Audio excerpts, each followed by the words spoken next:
Oh, that one. This one is called 5 favorite fruit. They have 5 different favorite on it. This year's not a lot because it's so dry here, and a lot of them fall off. So we still have quite a few.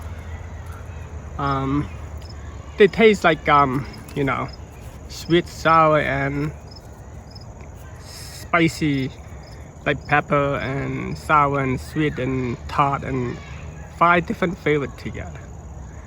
Let's put it in my mouth again. Whoa, man, what a cake. Man, even the lips, people use the lip for, tea or something. Like this one.